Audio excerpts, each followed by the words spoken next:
So, welcome you guys. I know all of you.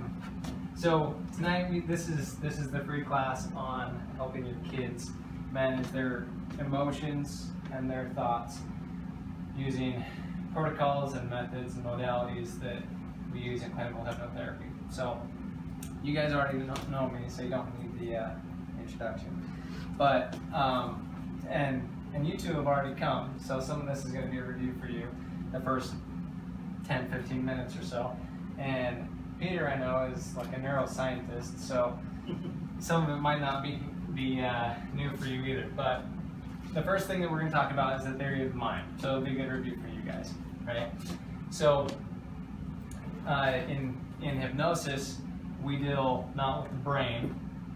The brain controls the body, but the brain is not what we're working with. We're working with the mind that exists independent of the brain, right? So we're not necessarily talking about chemical output and all that, as much as thoughts and emotions that you have in your mind, and learning how to control those and how to alter those things that are in your mind. So here's the mind. Actually, I'm going to scoot this over a little bit so that I'm not standing anyway. Put it over here. Okay, so you guys have heard this, that you have a conscious side of your mind and the subconscious side, right? So which one of these sides is more powerful? Subconscious, right? Except that the subconscious is subservient to the conscious mind, in that the conscious mind directs, it's the operator, it's what's in control. So it's like you're driving a tractor in a field, you're plowing it up, right? You're the operator, you're the conscious mind. But if you fall asleep or you hop off that tractor while it's still going, the subconscious mind is extremely powerful and will keep going and destroy everything, right? It's got to have an operator. So the conscious mind is where you have your logic, your analytical side, your critical factor, your accountability, your responsibility. This is where you're thinking rationally, right? This is you in the present, dealing with what needs to be dealt with here now in the present. Fully alert, fully awake, you're conscious, right? So the subconscious houses some other things that are accessible as soon as you start to relax your conscious mind. And the first thing here is imagination, and the other is memory, and the other one is emotion. So with your mind, you're exposed to all of this external stimuli, right? And this external stimuli, here, I'll change the color here so you know, this is the thought process, right? So you have stimuli, and that can come in the form of peers, your environment, your central nervous system telling you need to go to the bathroom, you're hurt, you got to do something about it, right? So you have this external stimuli, and that comes in to the conscious mind in the form of a thought. So the brain we can scan and know that a thought is an electrical impulse, right? It's an electrical frequency that they measure with the EEG scans. They know what's going on. They know where you're thinking, if you're thinking consciously or if you're thinking subconsciously, what kind of emotions you have trigger different kinds of electrical impulses, right? But this is just the brain reflecting what's going on in the mind, okay? So these thoughts come in, and you can logically think about it. And let's have an example here. So you get up in the morning and you realize that it's snowing outside, right? Logically and analytically, you look at that and you think, okay, I need to put on some warm clothes, and it's raining, I'm gonna put on some rubber-soled shoes and bundle up, right? That's the logical side of you. If you have, you can have a few different perspectives of that though. You can either really like the snow or you can hate the snow, right? And depending on that, it'll trigger different kinds of imaginations, different memories of why you might hate the snow, you got in a wreck or something, and different kinds of emotions. Come in. Hey. Anyway, so these thoughts come in, right? And they trigger all these different kinds of processes. The typical psych model would say that you have a thought, then you have a feeling, and then down here you have a behavior. So that's one thing I didn't write. So you think it, you feel it, you do it. But in hypnotherapy, we add these other two aspects, the imagination and the memory, which are critical to understand why somebody actually has a behavior. There's something in their imagination and some memory that they've attached a lot of emotion to that has caused them to have this fixation, right? So, so let's give another example. You're laying in bed at night, you hear a sound outside, and you don't know what it is. Could be anything. Logically, analytically, critically, rationally, you can say, oh, that's nothing, and go to bed, right? Go back to sleep. It doesn't trigger any of this. But if you let it pass this, this is your critical mind filter. This is your belief system, okay? If you decide you're going to let this thought come in to your subconscious mind, the first thing that it's going to hit is your imagination. And your imagination can be amplified up to 2,500 times. Little kids especially can amplify their imagination just like crazy. So that imagination gets stimulated. Next thing you know, you have all these what-if scenarios going through your mind over and over and over again. What could be happening? Somebody's breaking into my house, that could get hurt, and you play out all these scenarios in your mind. That imagination then drops down. You go and find memories to validate, defend, and justify having that belief, right? Oh, well, I have seen a news, you know, there's a thing on the news, somebody just got broken into. It does happen. Actually, maybe it has happened to you, right? And this could be something that you don't even consciously go through this process, right? This is subconscious.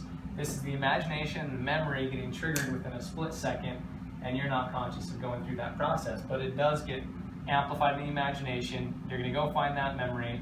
Next thing you know, once you've amplified it in the imagination and you've found the memory to justify it, then it creates a heavier frequency in the body, energetic frequency, which is the emotion.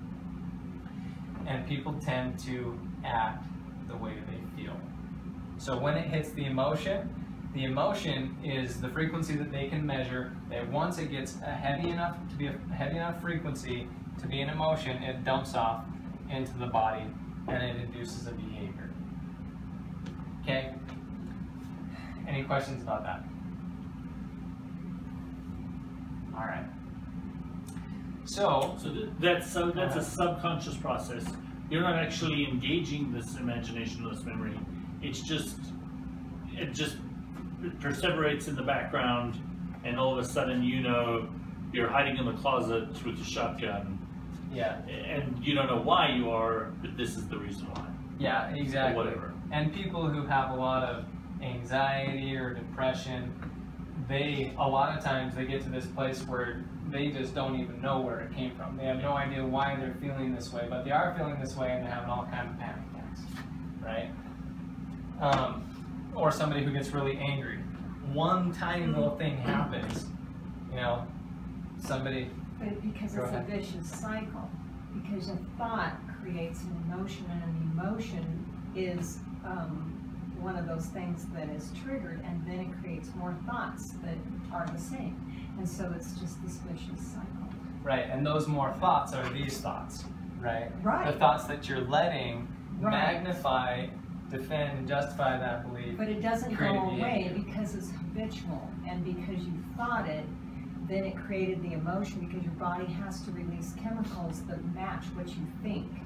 And that creates the emotion. Then the emotion goes, well, whoa, that's how I'm feeling, so you think more of those, and then the cycle starts again. Very good, very good. So in hypnotherapy, we actually reverse this process.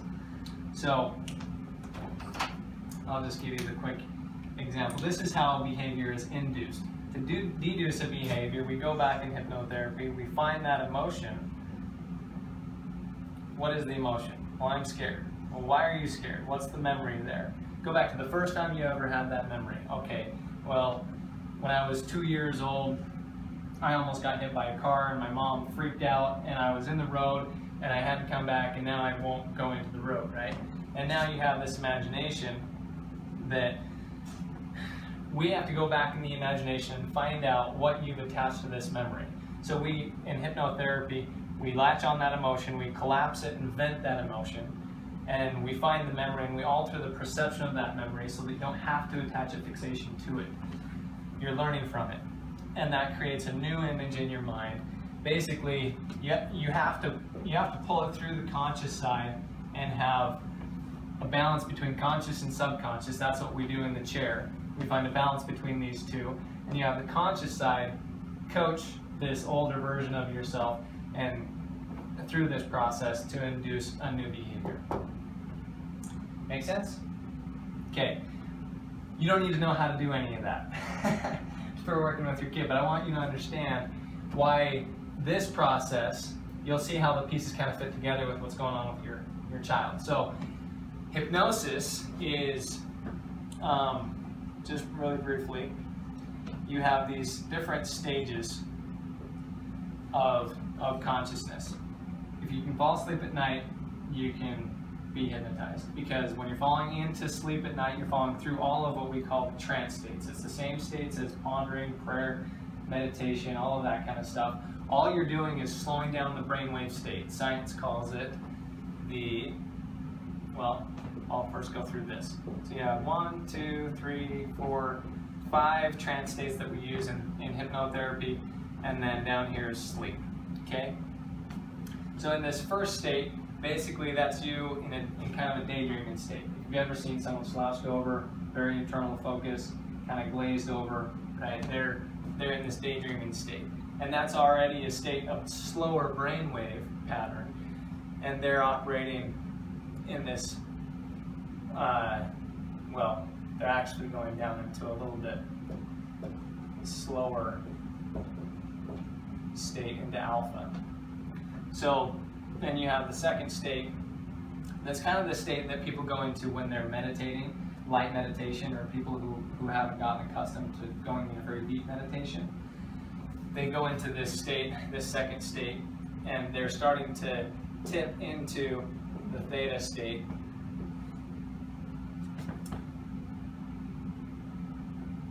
Into a light theta state. They're more into a deeper theta state as soon as they get into this third level. This third level is where we have the most balance between conscious and subconscious. So in hypnotherapy, this is the silver bullet. This is where we want to go to try and get you into this state right here. And then the next state down is the delta state. And this is kind of the sleepwalking state, and this is what they call the hypnotic coma. You go into that and you're just having so much fun down here, you don't want to come out of it, so they call it a coma. It's kind of a fun state. But you're not quite totally dormant with your conscious mind yet. That's not until you fall asleep. Okay? So, this is the theory of mind. This is what we're doing in hypnosis. We're slowing down those brainwave patterns, and all we're doing is relaxation. Get you down into that state, and I facilitate this process of figuring out what your issue is. Any questions so far?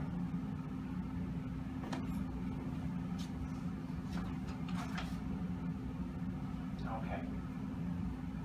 So, I just want to stress for a second the importance of you as a parent being very careful with what you say to kids, because this doesn't exist for a kid under 7, 8, 9 years old. And sometimes for adults, they haven't even created this, but for a kid, you say something to them, they will believe it and run with it, okay? So if you tell a kid, you can't do this when they're 3 years old, they might say, oh, I can't do this one thing, but then they decide they want to apply it to everything. I can't do anything, right? Now, was that your fault that they decided they were going to believe they couldn't do anything? No. They ran with that. They misinterpreted what you were saying, but it still happened. And it happens so often that when people get here in my chair and we latch onto an emotion that they're dealing with as an adult, almost every time we go back in the memory to the very first time they had that experience, they experienced that emotion, it was when they were 7 or younger, when they were a kid, because they latched on so much as a kid, created so much imagination, memory, and they're very emotional. Kids are extremely emotional. And so they attach a lot of emotion to what you're saying. Well, they have to because they're in a beta state. Yeah, they're in a lower state automatically. Yeah, Yeah. until they turn 8, when they start gradually go up. Yeah. So any questions about this? Just be very careful to how you're talking to your kids, because it can really jack them up. But what I want to talk to you about towards the end of this class is what you can tell your kids that is so amazing in the other direction, to not jack them up, to really help them. Okay. So let's talk about bedwetting. So bedwetting, 2 to 4 years old is the average age that a kid learns to be potty trained during the day. At night, 85% of 5 to 6 year olds learn to not wet the bed. So if your kid's 5 or 6 and they're still wetting the bed, that's, they're in that 15% range that haven't quite figured it out. 85% of the other kids have, but it's okay. That's usually not the age to really be worrying about it. But 7, 8, 9, and into their teen years, that's not normal, right? So Peter and I were talking about this, but I just want to correct the #1 myth, which is they're sleeping so deep they can't wake up to go to the bathroom. Yeah. exactly, okay? So the issue is not that they're sleeping too deeply. The issue is that there was a time where they decided, they woke up at night, they knew they needed to go to the bathroom, but they decided they were not going to go because it was too scary, it was too dark, it was too cold, usually one of those, right? And they decided that they were not going to go to the bathroom. And in that moment, because they made a decision, their subconscious latched onto that decision, they went back to sleep. And they told themselves, I'm not going to go to the bathroom. So they latched onto that idea. And sometimes when a kid still is having problems, sometimes they've made that decision. Sometimes they have urinary tract infection or diabetes, or they're not producing enough of the hormone, the antidiuretic hormone, that the pituitary gland releases to tell your kidneys to not produce as much urine at night, and they need to have more of that. Or their bladder's not distending, not swelling like it should at night because it hasn't matured quite right. But usually by the time they're in their 6, 7 to 10 years old, those aren't the problems. Usually it's an emotional problem, right? And Louisa Hay says that it has to do with fearfulness of a parent. Of a parent? Yeah. Well, it all goes back to an emotion, right? So, in fact, one of the ideas, it's too scary, it's too dark, it's too cold, I'm not going to get out of bed, or the kid has decided that they want to piss off their parents. Yeah, that's the word for that. And they decide they're going to urinate on themselves to piss off the parent. Yeah. But sometimes they don't recognize that that's what they're doing. When they were a kid, their parents made them feel like they couldn't do something, or they weren't enough, they weren't smart enough, and they felt depressed or something in bed, and they decided, I'm going to do this to get back at them. So are you saying they consciously decide that? They consciously decided that the first time. And as soon as they decided that, then it became a behavior, because at night, they're not going to get up. They're in their subconscious at night, and their subconscious has latched onto that decision that they made consciously, and I'm not going to get up.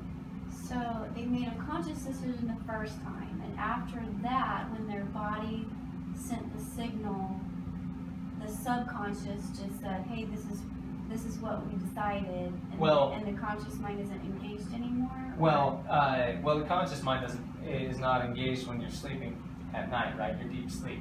But when they made that decision, it was a conscious decision. But remember that a conscious decision that has emotion attached to it is still triggering the subconscious mind.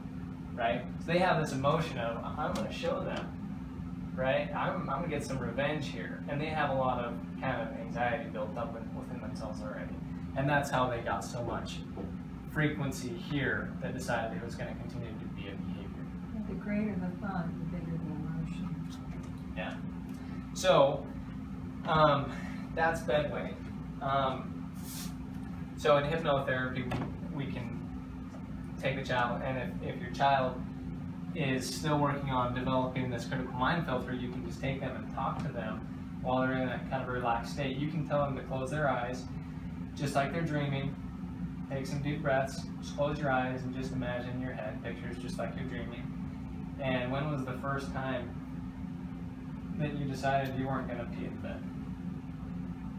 Or that you weren't going to go to the bathroom? And sometimes you can find it that way. If the kid's old enough, it's pretty easy to find that way. If they're too young, they sometimes can't focus on what you're saying and go there. Usually 5, 6 years old is kind of the youngest kind of cutoff to be able to go back and really work with a kid. But that's usually not when the problem is, right? It's when they're older. So at the end, I'm going to tell you something that you can do to help with the whole gamut of things that we're going to talk about. But any questions before I move on? Okay. The next thing is nail biting, ticks, little things like that. So with those kinds of things, twitches and stuff, even with stuttering, what's happened is there's an amplified thought that's repeating over and over through a recalled memory. Okay? So there's some sort of memory here that has emotion attached to it, and it's just repeating over and over. So you can compare this, I don't know if you've heard of earworms. When you have a thought stuck in your head or a song stuck in your head and it plays over and over and over and over again, and it's bothering the heck out of you, and you're catching yourself singing it and singing it and singing it, and you can't get it out of your head. That's the same exact thing. Okay? But what's happened with tics is that something happened that caused an emotional frequency to be built up and dump off somewhere into the body. It had to dump off somewhere. So next thing you know, the kid's twitching his head or he's twitching his hand or whatever it is. What they need to do is find out, again, you can relax them and have them go back to the first time. What's the emotion that they felt that's attached to that twitch? Okay? Oh, well, I'm upset or whatever. You can take them back to the first time they felt that way. What was it that they didn't accept? That they didn't own up to? They needed to accept something that happened. So, for example,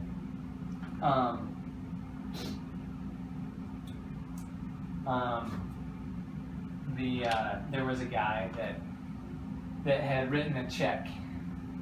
He wrote a check, millions of dollars into this investment. Some guys had talked to him about it, his friends, and within like a week he found out that they were fraudulent. They were his friends, they betrayed him. He was so upset and he had this twitch in his hand.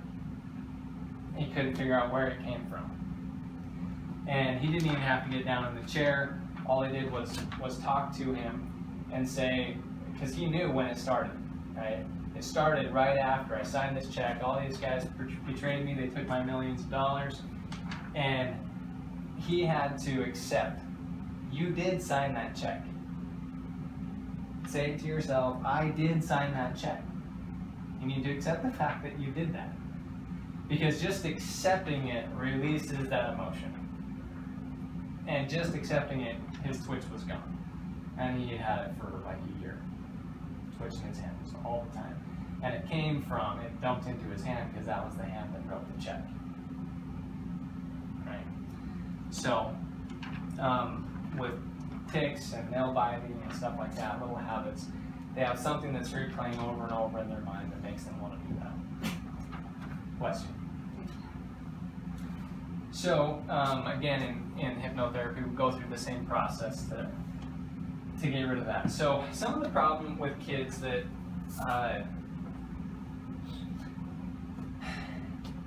most kids, they can amplify their imagination just like crazy, but a lot of kids now are getting way overstimulated with so much more than the average kid would if they didn't have TV, video games, social media, YouTube, phones, you name it, right? And the electronics are making them have this imagination that's totally out of control. So when you're talking about a kid that has anger issues, attention deficit disorder, oppositional defiance disorder, these are called learning disorders, but they're attention disorders. They're attention disorders because they have so much going on in their head that they can't focus on something, right? The kid will be sitting in class, you teach school, and the kid's just zoned out, right? They're looking out the window or they're just staring at something. You can't get them to focus because they're replaying something over and over and over in their head. The video game that they played last night, or the movie that they watched, the YouTube video that they watched right before they came into class, right? So with the imagination, with ADD especially, you have to turn off the imagination one at a time, one thought at a time.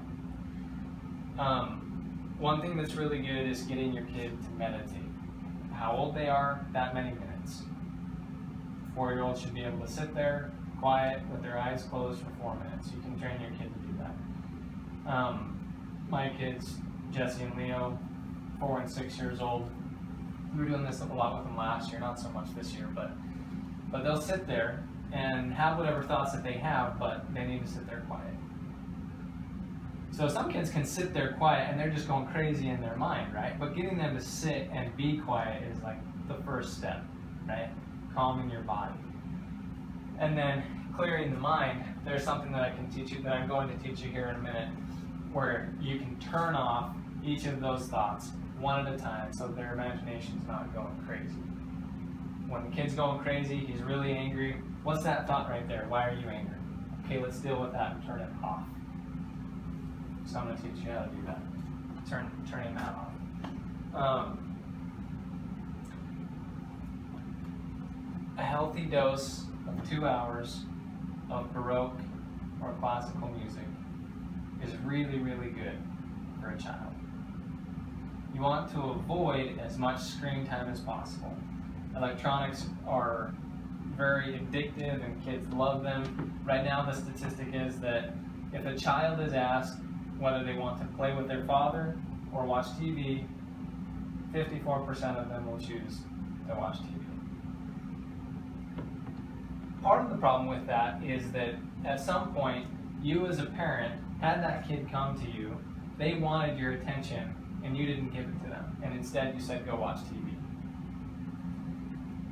What that did was the emotion that they needed you to fill for them, you just desensitized by having them desensitized through TV. Now they know that if they want your attention, they can go get attention from the TV and fill that need. You basically told them that by saying, no, I'm not going to give you attention, go watch TV. So sometimes that's what's happening, and we need to be careful with how we're talking to our kids again. But if you're really, really careful with video games and stuff like that, a 13-year-old statistically now, that grows up in the typical household watching TV, has seen on TV over 14,000 murders. That's just on TV. So if you add video games that are basically first-person shooting games, that's what all our kids love, or even superhero games where they're all killing each other, and you add YouTube videos and you add, your electronics, your games that you play on your apps and everything, you're adding a lot more to that. And the subconscious mind, again, will run with those emotions, and when they're scared at night, they're having nightmares. You don't have to wonder why, right?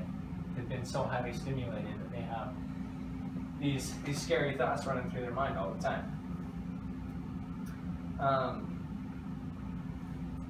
You need to find out what they love doing, what they enjoy doing, and get them back out doing it. Out, like get outside. They need to be focused on what they really love and has nothing to do with electronics, with screen time. because that stimulates so much. Thoughts about that? Question? Well, it's hard to teach them what they really love anymore because they love their videos, and it's because while they're watching it, they're in a hypnotic state, so it's being programmed right into their brain. That's exactly right. Sometimes you have to go extreme and say we're going to do a detox, and for 6 months, there's none of that. No screen time? No screen time. I have grandsons that would go ballistic. Yeah, they go ballistic for a little while, and then they find out that there is a real world that they can engage with. They go find things to do. They get creative. Kids are really creative. They have a lot of power within themselves. Yeah. Here's one of the problems. When you let a kid get extremely stimulated in their imagination, especially with seeing a lot of violence, what's happening is they create in their mind these emotions. They invite these emotions of loneliness, boredom, and isolation.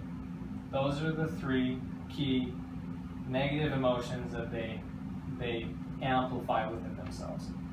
But when they amplify it too much, and you guys can understand this, you're the right audience, there's normal range of amplification of that.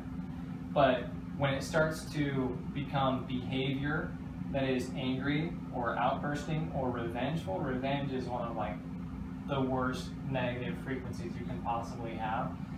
But they learn it through all of these video games that they're playing and videos, movies and superhero things. As soon as they start to act out with that, now they're going to amplify that to a completely different range, and that's where you're starting to deal with entities and attachments that are coming, and they're amplifying the emotion that's in them, so that I'm not feeling just my loneliness, I'm feeling loneliness is loneliness, and isolation and boredom, and it exacerbates the problem even further. So in hypnotherapy, we get you in the chair and we work through those and get those out.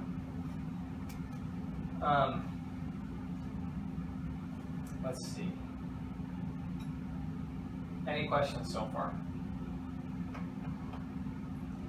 All right. Okay, I'm going to teach you guys an exercise that my instructor took 30 years to figure this out, and so far he's the only one that I've ever heard teach it, that knows about it. He kind of discovered it on his own. The guy that instructed me at the school I went to. And I've trained other hypnotherapists, talked to other hypnotherapists about this exercise, that have been doing hypnotherapy for years, and they had no idea that you could do this. It's a really cool conscious exercise that you can do with your mind. We call it positive mind management. And it's how you can, well, I'm going to do the exercise with you first and you can see how it works, okay? So go ahead and put your phones down, put your notebooks down, uncross your legs, put your feet flat on the floor, and you can do this exercise with me. Go ahead and close your eyes down and take 3 or 4 deep diaphragmatic breaths. And that's belly breathing. Not with your chest, breathe with your belly. And just allow yourself to relax. Just totally relax. And let yourself just go limp, loose, and heavy. And your body is just stable enough just to hold you up right there in the chair comfortably. But go ahead and let this feeling of relaxation wash down over your face, down your cheeks. Let your jaw sag, you can open your mouth. And let your head just float there like a helium balloon. Just easily, just let it float there. On your neck, and your neck is just like a bunch of rubber bands.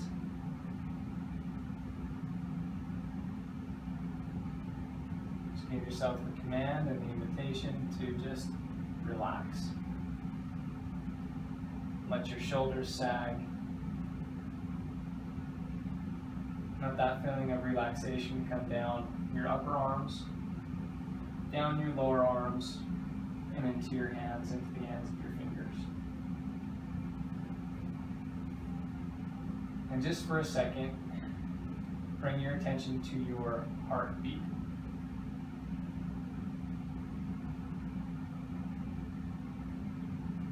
Notice it beating firm and strong. And with every firm, strong beat of your heart, just let yourself go into a deeper and more relaxed, pleasant state. All tension is just releasing, dripping off you, floating away.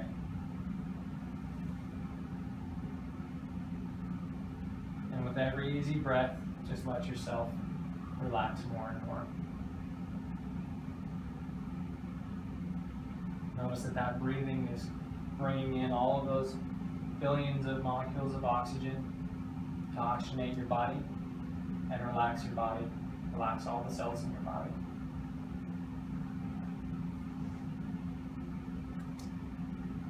Let that feeling of relaxation come down into your stomach area, your abdomen, down your hips, down your upper legs, your lower legs, into the tops of your feet, and into your toes.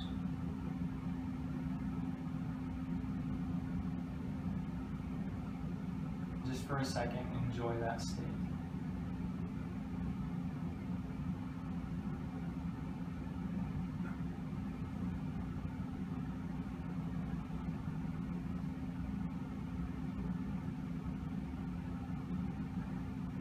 Okay, now I want you to pretend and imagine that I'm holding out here in front of you a rose.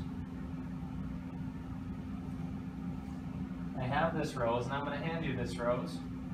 So each of you go ahead and stick out your hand and grab this rose that I'm giving you. Careful of the thorns. Go ahead and grab this rose.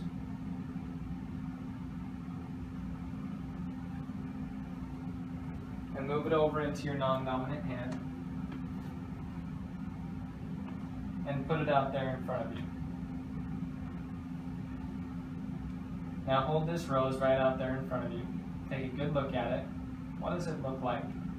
What does it smell like? What color is it? What does it feel like in your fingers? Bring it up to your nose and take a good strong whiff of that rose.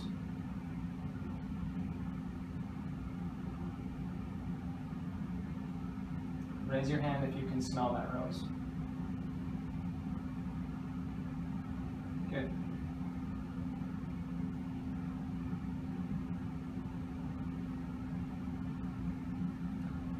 Now that rose is out there in front of you. Go ahead and take your dominant hand now. And Brenda, you can take your glasses off there because we need your head to do this.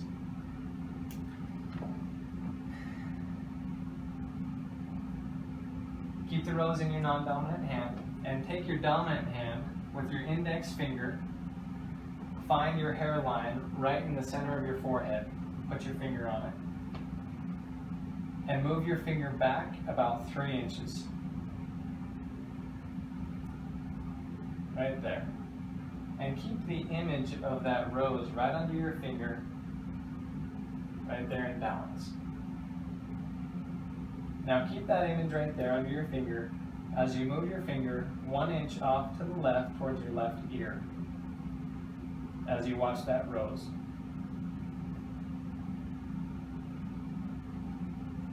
And move it a little bit more off to the left as you keep that image under your finger and you're watching that rose.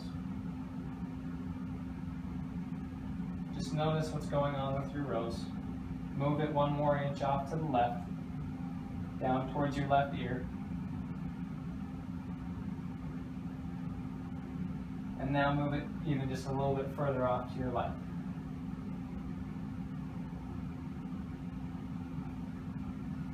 Now who's willing to describe to me what's just happened to your rose? Just describe your rose right there to me. Did it change?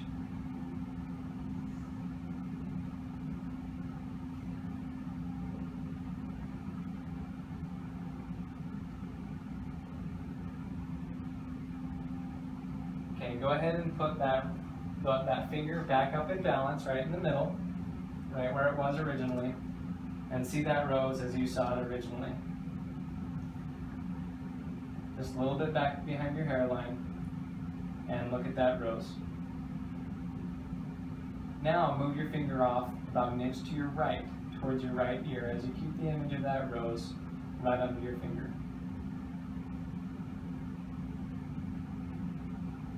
And just see what's happening to that rose. Another inch out to the right, down towards your right ear. One more inch down. And now take it way down to your right ear.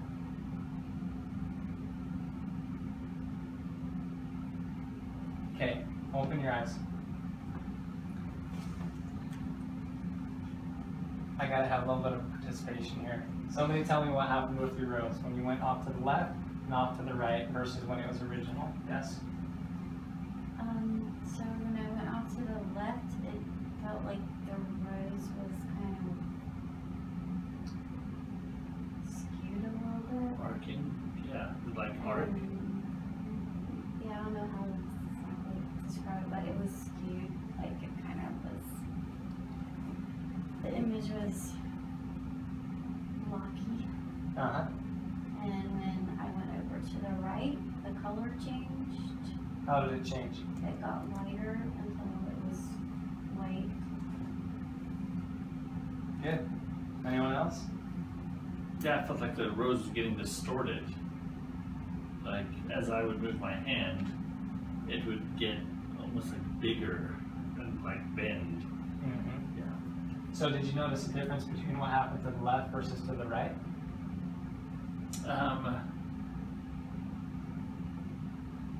Yeah, I mean, it was just bending a different way almost, it seemed like. Mm-hmm. Yeah, it was definitely more concrete on the one side over the other. Uh-huh. Yeah. Which way was it more concrete? More solid, you mean more? Like on this side, I had like a better image of it. Okay. So, what does that teach you about your mind, about your thoughts? Because I haven't led you into anything here to tell you what should be happening. We just did that exercise and you had that happen. What's that telling you about yourself, about your thoughts? I feel like when I go this way, it's a little. Maybe I'm dominant on that side or something or maybe not dominant, different. Yeah. There's more. It felt more analytical going this way and more creative going that way. Okay. Yeah. So, what it should be teaching you, and basically it's what you said, but I'll say it a little bit differently, is that it teaches you to see things with a new perspective, a different perspective. Okay? When you have a thought and you move it off to the left, what you're doing is you're alienating from that. So it's turning this way, right? So if your rose bends this way or bends this way, you were doing it right. You had a response that actually most people have this response. That is that when they turn off to the left, it becomes less rosy, less of like a real flower, right? It's kind of pixelated, blocky, messy, dark, dying, whatever, right? Sometimes it grows more thorns. At a 7-year-old, it grew all kinds of thorns and it went black and was dying off to the left. So you're alienating from and turning off thoughts off to the left. To the right, you're turning things up. You're identifying with them. So the fight or flight response, you're fighting for it versus fleeing from it. Okay? So this exercise has a lot of really, really cool implications. When you think of how you want to desensitize a thought process that you're having, an emotion that you're having, a memory that you can't stand. Okay, you can turn it off or you can turn it on. I'll just give you some examples of some applications for this. Cravings. Cravings are a matter of emotional eating. They call it emotional eating. or comfort food because it's an emotional thing, right? So usually what's happening is that person has less self-love and wants to go get it through food. So if you have a craving, you can think of that sugar craving, whatever it is, and put it right there in balance. When you're in balance right here in the middle, that's you not having decided yet if you want to identify with it or flee from it. Turn it on or turn it off. Put it right there in balance. So I do this with kids that have pornography issues too. You can literally tell them to think of that pornographic image, and we all have some sort of pornographic image somewhere in our head. You can put that right there in balance, and they can walk it off, talk it off, right over here until it's completely gone. Not just the thought, the emotion gets completely turned off to the left. So with sugar cravings, you'd say stuff like, this is not me, it's not who I was meant to be, I don't need this sugar to make me feel good about myself, I'm turning this off, I'm turning it off. You turn it off to the left as you talk it off. And then you turn off the self-love. I do love myself, I do the right things. I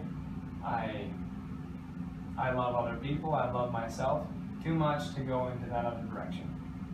And you can turn up the self-love. You can do this just like you did with your rose. When you turn up to the right, you can magnify that thing big time. You can do it with anger, you can do it with relationships. If there's somebody that you attached a lot of negativity to, but they gave you a need that made you feel like you wanted to stay with them or be with them, but that relationship was actually toxic. There are some things that was good about it and some that were not good about it. You can put that person on your head and you can turn off all the good things that you liked about that person. You can turn off all the bad things, all the memories that you have with them, the emotions that you had with them that you don't like anymore to associate with them. Most of the time, what you loved about them was that they met your needs, physically, emotionally, financially, right? Those are the things that you loved about them, and they kind of had a butthead, toxic side of them that wasn't what you liked, right? And you can turn that side off. And that way, you can kind of get past bad relationships and jump into a new relationship without attaching the old person to the new relationship. You can do this with a kid, so like you brought up the idea of deep breathing. A kid who needs to calm down. Yeah, you can calm them down that way, and that's really good, right? Daniel Tiger. When you get real mad and you want to roar, take a deep breath and count to 4, right? So that's... Anyway, you can do that with your kids, and that's really good. Breathing it out's awesome. If you do that and you teach them this finger exercise, why are you angry? Where are you thinking about that in your head? Put your finger on it. If you could put your finger on where you're thinking about that. If they put it over here, they've turned it way up. A lot of times they'll put it way over here. Okay, what do you want with that? Should we turn it off? You want to feel happy? Okay, turn it off. And then take the happy thought that they want, put it right on the top of their head and move it off to the right and turn it all up. So with my 4-year-old Leo, he comes in at night sometimes with nightmares, and he asks me to do the finger thing. Right? He doesn't do it himself. He asks me to, I put my finger on his head. Okay, what's that bad thought that you're having, that nightmare that you're having, and let's turn it off. Okay, sometimes he won't even tell me what it is. He's just like, yeah, just turn it off. Okay, it's turning off. It's going away. It's going away. It's off. Okay, it's off. Is it off? Yeah, it's off. Okay, it's off. He's not thinking about it anymore. What do you want to dream about? Well, Disneyland. Playing with my cousins. Okay, put them right there. Put your cousins right there. You're playing with them. It's so much fun. You can hardly stand it. It's amazing. This is what you're going to dream about. Right? Bam, you turned it way up, and he's smiling big, and he wants me to go away, so you can go dream about it. And he'll go right back to that. So you can do that with all kinds of things. Questions? Well, that is interesting because you can turn it off just a word, because I watched this Chill Swan thing and I sent it to me, and she said that the second you say something, it's already there. It's like if you want an answer to something, you ask and you shall receive, and it really is there. It's just that sometimes we don't hear it, but our mind hears it. Mm-hmm. And so we are commanding it. Yeah, and that's why it helps to not just think it off, but to talk it off. Yeah. Right? Yeah. Once you speak, you are say to yourself, I wake up every night at 3 a.m., your mind will go, wake her up. She said that.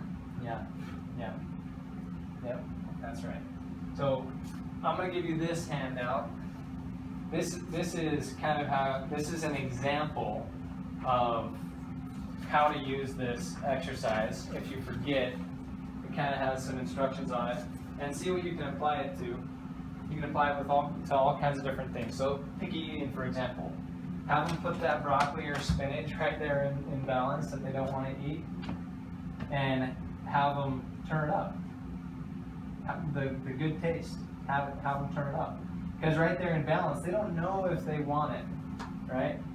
Sometimes they're fleeing from it. Well, put that broccoli somewhere. Oh, it's way over here because I don't want it, right? Okay, we'll move it up to the center. How's that broccoli taste right there? Oh, well, I don't know. I guess it could be good. Okay, well, let's see how good you can make it, right? And you can have kids try new foods that way. So that's one exercise, one thing that you can do. The other thing, the very last thing that I'm going to give you, we started a little late, so we'll go about 5 more minutes, is an amazing, powerful exercise that was kind of stumbled upon in the 1950s by this guy. I'm giving you his script, and it is hypnosis attached to sleep. You hypnotize someone while they're in sleep. This right here is how you can do that to somebody else. All right? So if you think this is an ethical issue, you don't want to do it because you think it's mind control, fine. But hear me out for a second.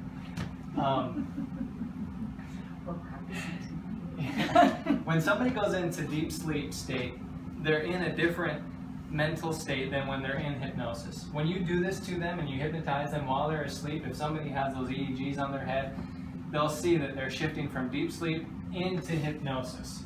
They're actually bringing themselves a little bit lighter just so that they can pay attention to you, even though they're still sleeping, okay? And then when you're done, you let them go right back to sleep. So I'm gonna give you the example, what I did to my little boy Jesse, okay? I sat next to him when I first found this out. This is the coolest thing. I sat next to him at night, he's laying there in bed, and you can reprogram them in the nighttime without any resistance by doing this, okay? Jesse, this is your dad speaking. You can hear me, but you can't wake up. You have to induce them very quickly or you will wake them up. So one of the first things out of your mouth has to be, you can hear me, but you can't wake up.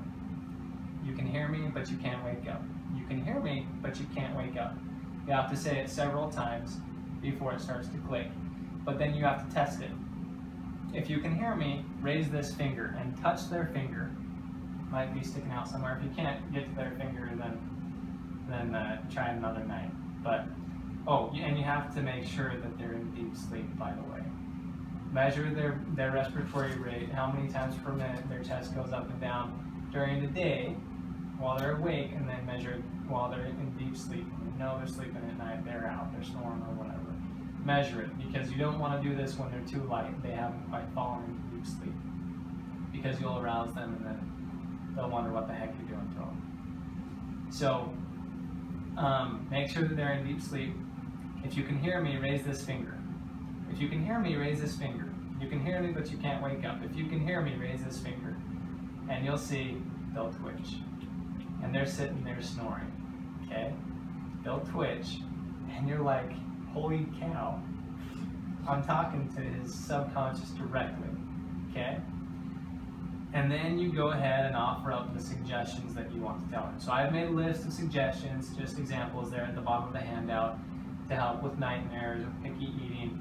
So the first time I learned this, I went to my little boy and I said, hey, you can hear me, but you can't wake up. Move this finger. Bam, he started twitching his finger. I was blown away. Okay, you love to read. He decided he hated reading. For about 6 months, I couldn't teach him, we do homeschool. I couldn't get him to do another reading lesson. It's like, you love reading. You know that reading is going to be so much fun when you can just read anything on your own. You don't need my help. You love reading. You're really good at it. You remember everything that you read. But I wanted to get more done, so I said, you like trying new foods. And you don't get scared at night. He used to get really scared at night. He'd come in with nightmares all the time. There were those 3 things, and I think bedwetting. I think I knocked out all 4 of them. In one night? In one go. I just like was 2 or 3 suggestions on each of those just to see if I could get them all, right? So he started to move around, and if you start to arouse them, immediately say, "I'm done, you can go back to sleep, and you won't remember any of this in the morning." And just let them go back to sleep. Okay? Now you are a steward over your children, so if you feel like this is wrong, don't use it. But you know what's true and right and correct for your kids, and you have an obligation to help them learn how to be free and get rid of bad habits. So this is a really good way to reprogram them without any resistance. Jesse woke up that next morning. From then on, let's see, this was in February that I first did this with him, and he hasn't once come in at night scared. Not once. Leo still does, but I actually didn't work with him. But Jesse hasn't. That same day, just for fun, I said, "Hey, do you want to do a reading lesson?" Yeah, I want to do a reading lesson. And he jumped in, and instead of doing 1 reading lesson, which is required for that day, he wanted to do 10. And we did 10 reading lessons. It took him almost an hour. He didn't stop. He loved it so much. Yeah.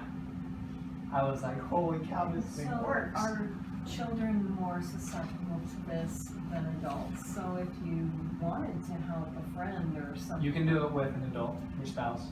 Oh, Yeah.